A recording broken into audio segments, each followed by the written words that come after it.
você vai notar ao longo da história humana uma diferença muito grande de domínio técnico entre as civilizações. O pessoal fala muito, né, quando os portugueses chegaram aqui e eles, coitados, né, pobre dos índios, eram enganados, trocavam as coisas por espelhos e bababá. Meu filho, o avanço tecnológico que os indígenas tiveram pelo contato dos europeus foi um negócio absurdo. Imagine que você tem que derrubar uma árvore com um tronco de 3 metros de diâmetro e você tem uma machadinha de pedra. E de repente chega o cara e ele dá um machado de aço. Você vai beijar os pés dele e fazer uma massagem nos pés dele. Porque, pelo amor de Deus, imagina o tempo que levava. Entende? Quando as pessoas fazem, eles recebiam espelhos, mas assim, nem tanto tempo, porque, eles ficaram impressionados com aqueles espelhos por alguns momentos, mas depois a vida corria. O que mais impressionou realmente os indígenas foram as tecnologias que tinham sentido para o estilo de vida deles. Inclusive as tecnologias bélicas, as armas. A gente tem que lembrar um negócio. A guerra, tem um livro muito interessante, se vocês quiserem depois ler, é fácil de ler também. A Guerra Antes da Civilização, né? Demonstrando como eram as guerras antes do Ocidente, antes das guerras em larga escala e mesmo das guerras industriais do século XX. Curiosamente, essas guerras antigas, a Guerra Antes da Civilização, eram guerras que percentualmente eram muito mais letais do que as guerras modernas. Porque, via de regra, eram guerras de extermínio. Então, assim, como é que viviam as tribos aqui antes da chegada dos portugueses? Era o seguinte: não, eu vou lá, mato quase todo mundo. Aí ele se recupera, vem aqui, se vinga e mata quase todo mundo. E assim passavam-se 1000 anos nessa brincadeirinha toda. Se eu tenho essa cultura e chega alguém com uma espada de ferro que não quebra tão fácil, que não perde o fio tão fácil, ou então com uma arma de pólvora, meu filho, é claro que eu vou querer esse negócio. É a coisa mais fácil do mundo para eu poder vencer meus inimigos. Então, uma das coisas que mais tocaram, digamos assim, os indígenas, foram aquelas coisas que iriam servir para ele. Os espelhos e as miçangas, beleza, foi legal, mas esse não era o foco do interesse, não. Mas a gente vê essa diferença, né, de desenvolvimento tecnológico. Por que é que isso acontece?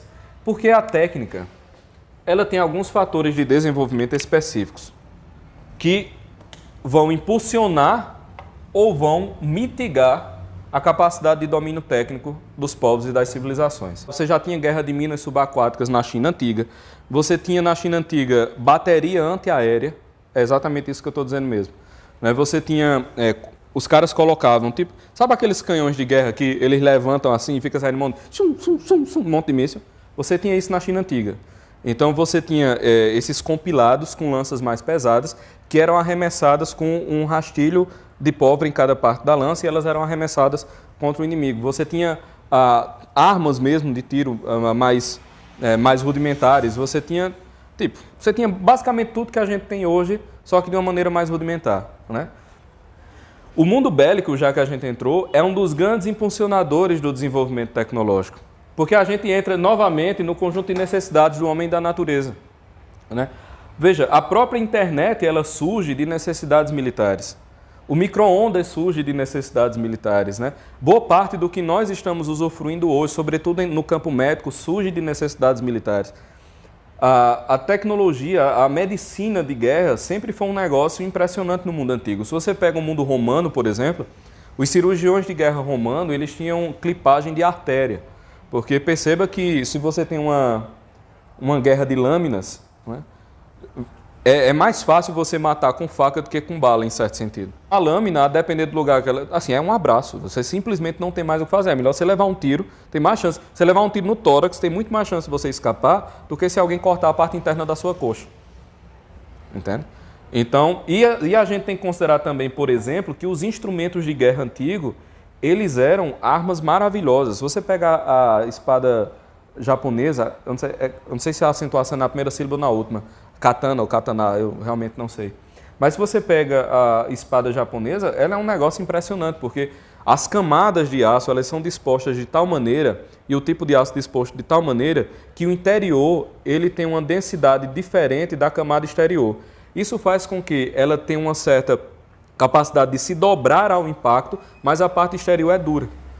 Então, assim, ela é uma das armas mais perfeitas que já foram feitas. Aí o cara diz, é uma espada. Certo, velho, fica na frente de uma espada. Bota assim, 15 caras e um cara com espada dessa. Vê o que acontece com essas pessoas, né? Tipo, você tem espadas de 300 anos que você solta esse pano em cima e o pano corta. Então, assim, as armas eram muito impressionantes, né? As armas brancas, inclusive. As armaduras medievais, elas não eram como a gente imagina, o cara ficava andando assim, não. A mobilidade era completa. Quer dizer, se você equipar alguém com armadura medieval, o cara rola. Assim, ele luta jiu-jitsu com aquela... Eu não estou exagerando. Ele luta com aquela armadura. A mobilidade era praticamente 100% do negócio. A gente geralmente tem uma ideia muito de desenho animado do mundo antigo. Né? Assim, as tecnologias... É muito caricato, cara. As tecnologias do mundo antigo eram muito sofisticadas. Existe até hoje uma tecnologia bélica que nunca foi desvendada, que é o famosíssimo fogo grego. Você tem relatos ao longo do mundo antigo inteiro de um determinado líquido que o contato com a água não apagava como apagava o fogo comum. Pelo contrário, às vezes até aumentava. Isso foi utilizado em muitas guerras e até hoje ninguém sabe como esse danado desse negócio foi feito, mas os relatos são absurdamente abundantes com relação a isso.